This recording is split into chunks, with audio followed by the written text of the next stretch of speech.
silence before the lesson always felt heavier than the lesson itself. It settled into the vast amphitheater classroom like dust on ancient machinery. Drifting downward from the vaulted ceiling where alien constellations glowed faintly in slow ceremonial rotations, the ceiling was not a ceiling at all, but a dome of transparent alloy through which the real stars of the Carthax reached burn cold, distant, uncaring. Every student beneath it felt small under that sky, but one felt smaller than most. Mara Ellison sat in the third row from the bottom. Hands folded on a desk made of grown crystal and bone metal, her boots not quite reaching the floor. She was 17 standard years old, human, and alone of her species in a classroom designed by conquerors. Around her, dozens of bodies waited in ritual stillness. There were scaled warriors with ceremonial scars carved into their hides, chitin-plated scholars whose mandibles clicked softly as they processed data streams, and tall, willowy beings of pale light who never sat at all, hovering inches above their platforms. This was the Academy of Conquest, the educational heart of the Dominion, a place where future warlords, tacticians, and governors were taught the art of subjugation. Humans were not meant to be here. Humans were meant to be extinct. Mara had learned that fact, for she learned the alien word for Mercia, word that she had since discovered was more ceremonial than real. She felt the familiar hum beneath her feet as the hall acknowledged the arrival of authority. The desks vibrated once, a deep resonance passing through bone and metal alike. The stars above dimmed, reconfiguring themselves into the sigil of the Carthax Dominion, a clenched talon gripping a broken planet. Then he entered. Warlord Kareth did not stride so much as advance, his presence pushing forward like a pressure wave. He stood nearly 4 meters tall, a towering mass of layered obsidian armor grown directly into his flesh. His species, the Carax, were apex predators evolved on a world of crushing gravity and endless war. His forearms moved with deliberate restraint, each motion economical, practiced over centuries of battle. His face, if it could be called that, was a ridged angular mask of bone and scar tissue, with eyes like molten embers set deep beneath a heavy brow. He was old. Not frail old, but forged old. The kind of age that came from surviving 1,000 wars that should have killed him. He was also Mara's instructor. The classroom bowed as one. Desks lowered, bodies inclined, energy fields dimmed in deference. Mara followed half a second late, her human reflexes still imperfectly adapted to Dominion protocol. Kareth noticed. He always noticed. His voice rolled out across the amphitheater without amplification, a low, thunderous resonance that vibrated in Mara's ribs. Today, he said, we conclude the comparative analysis of extinct species. A ripple of interest moved through the room. Some students flexed claws or spines in anticipation. Others adjusted data lenses. This was not merely history, it was a lesson in dominance. In understanding the failures of those who had fallen, Kareth's gaze swept the room, then settled inevitably on Mara. Human, he said. The word echoed, sharp and isolating. Mara straightened. Yes, Warlord, you have studied your species' extinction, Kareth continued. You have reviewed the wars, the fractures, the internal divisions. Tell this assembly what lesson the Dominion should learn from humanity. The room seemed to lean inward. Mara felt the weight of hundreds of alien minds focused on her, dissecting, judging. She had answered this question before, in different forms. The expected answers were easy. We were weak. We fought each other. We failed to adapt. The Dominion loved those answers. They validated conquest. But Mara had not survived by giving conquerors what they loved. She took a slow breath, feeling the recycled air scrape her lungs. Humanity didn't die because it was weak, she said. A murmur rippled through the amphitheater. Kareth's eyes narrowed. It died, Mara continued, because it was divided. Because it forgot that survival isn't about being the strongest individual, it's about what you protect together. Silence fell. Heavier than before, Kareth tilted his head, a predator's gesture of curiosity rather than anger. You suggest, he rumbled, that unity would have saved your species from us. Mara said softly. I suggest it would have changed what you found when you came. The words hung there, dangerous and deliberate. Several students shifted uncomfortably. A few glanced at Kurith, waiting for violence. Instead, the Warlord did something unexpected. He laughed. It was a sound like boulders grinding together, ancient and amused. Very well, human, he said. Let us test that philosophy. With a gesture, the stars above rearranged again. This time forming the holographic outline of a battlefield, a circular arena etched with weapon scars and dark stains that even holograms could not fully sanitize. In Dominion doctrine, Kareth said, strength is proven through challenge. Words without blood are theory. Theory is weakness.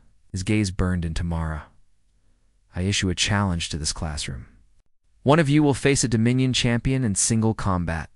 Victory proves your species has merit beyond historical curiosity. A ripple of excitement surged.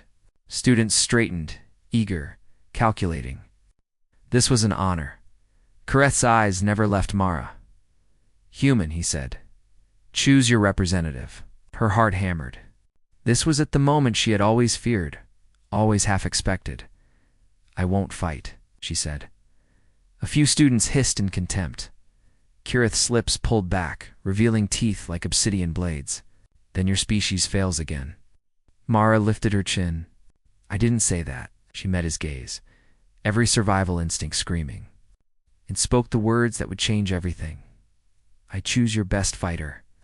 The amphitheater erupted. Voices clashed. Energy fields flared. Bodies surged to their feet. This was not defiance. It was blasphemy. To demand the Dominion's greatest warrior as an opponent was to mock the very hierarchy of conquest. Kareth raised a hand, and silence snapped back into place. For a long moment, he simply stared at her. Explain, he said, dangerously calm. If humanity loses, Mara said, her voice steady, despite the storm in her chest, then nothing changes. You already believe we're weak. But if we win, you will not, Kareth interrupted. Then, she continued, it proves something you don't understand. That strength isn't always where you expect it. And that extinction doesn't erase worth. Kareth leaned forward, his massive form casting a shadow that swallowed her desk. You would stake the legacy of your species on a single fight. Yes, Mara said, just like you did with mine. The Warlord was silent for so long that Mara wondered if she had finally gone too far. Then he straightened. So be it. Kareth said, I accept your challenge. The arena was not on the Academy world. It lay far below, buried in the scarred crust of a conquered planet whose name had been erased centuries ago. The sky above it was a permanent twilight, choked with ash and ionized dust that painted everything in shades of ember and blood. Mara stood at the edge of the arena, her boots sinking slightly into the cracked stone. She wore no armor, beyond a thin adaptive suit human technology, outdated and fragile compared to Dominion war gear. The air tasted metallic, heavy with the residue of ancient battles. Across from her, the gate on the opposite side of the arena began to open. The sound was wrong. It wasn't the roar of hydraulics or the hiss of energy fields. It was a low, rhythmic thrum, like a heartbeat amplified 1,000 times.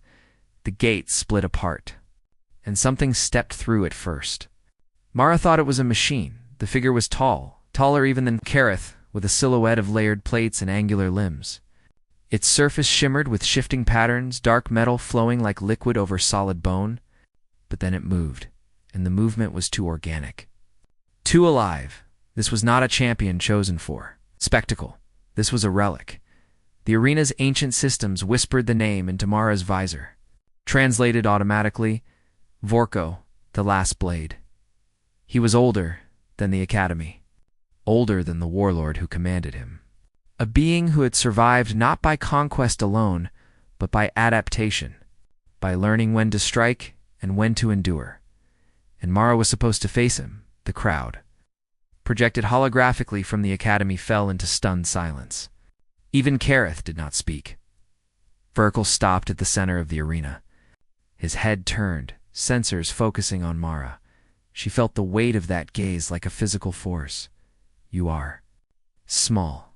His voice resonated, layered with harmonics that spoke of augmentation and age. I know, Mara replied. Your species is extinct, so they say. Verkle paused. Something flickered beneath his armor memory. Perhaps. Why do you challenge me, human? Mara swallowed. This was the moment. Not just a fight, but a statement. Because, she said, you're the best they have. And if humanity can stand against that Evan for a moment, then maybe extinction isn't the end of the story. The arena's shields flared to life. The fight began. Verkle moved first. There was no dramatic charge, no roar. Just a sudden displacement of air as he crossed the distance between them faster than Mara's eyes could track. She barely managed to roll aside as the stone where she had stood exploded under the force of his strike. Pain flared in her shoulder as she hit the ground. The adaptive suit absorbed some of the impact, but not all. She tasted blood. She didn't rise immediately. Instead, she listened. Vokel's movements were powerful. Yes, but measured. He was not trying to kill her quickly. He was assessing. Learning, so was she. Humanity had never been the strongest species. That was a myth conquerors loved to believe. What humans had been, what they still were, was persistent, adaptive, creative under pressure. Mara triggered the first of her suit's last remaining tricks, a localized impulse, tuned not to disable, but to distract. The air shimmered as the pulse rippled outward. Verkle staggered half a step. Half a step was enough. Mara lunged, not toward him, but past him toward the arena's ancient infrastructure. She slammed her palm into a cracked control node, rerouting power in ways that Dominion engineers had never bothered to consider. The arena responded with a groan. Ancient systems awakening, gravity shifted, the ground tilted.